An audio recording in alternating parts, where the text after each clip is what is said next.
5ই আগস্টের মধ্যে জুলাই গণঅভ্যুত্থান স্মৃতি জাদুঘর খুলে দেয়া না হলে জনগণই সেটি খুলে দেবে, এমন মন্তব্য করেছেন বিরোধী দলীয় চিফ হুইপ ও জাতীয় নাগরিক পার্টির আহ্বায়ক নাহিদ ইসলাম। রাজধানীর রায়ের বাজারে জুলাই গণঅভ্যুত্থানের শহীদদের গণকবরে শ্রদ্ধা নিবেদন শেষে এ মন্তব্য করেন তিনি। নাহিদ ইসলাম বলেন, সরকারকে প্রমাণ করতে হবে তারা জুলাই গণঅভ্যুত্থানের পক্ষে আছে। এ সময় ৩৬ দিন ব্যাপী কর্মসূচি শুরুর কথা জানান নাহিদ। ঢাকা ও সারা দেশে পালন করা হবে জুলাই গণঅভ্যুত্থান স্মরণে নানা কর্মসূচি।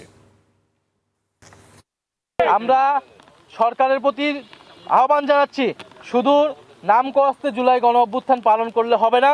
জুলাই গণঅভ্যুত্থানের যে আকাঙ্ক্ষা, সংস্কার বাস্তবায়ন, গণভোটের রায় বাস্তবায়ন করে সরকারকে প্রমাণ করতে হবে সরকার জুলাই গণঅভ্যুত্থানের পক্ষে আছে, জুলাই গণঅভ্যুত্থানের সাথে আছে। হাসানুল হক ইনু, যিনি জাসদের সভাপতি ছিলেন, যিনি আওয়ামী লীগের সহযোগী যেই অ্যালায়েন্স ছিল সেটার অংশ ছিলেন, তিনি কিন্তু জুলাই গণঅভ্যুত্থানে প্রত্যক্ষভাবে গণহত্যায় মদত জুগিয়েছিলেন।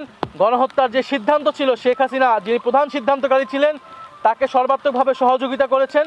ফলে আমরা মনে করি তাকে যে 10 বছর করে 3টি মামলা সাজা দিয়েছে, এটা এনাফ নয়, এটা যথেষ্ট নয়। আমাদের আবেদন থাকবে রাষ্ট্রপক্ষ যাতে এটা আপিল করে।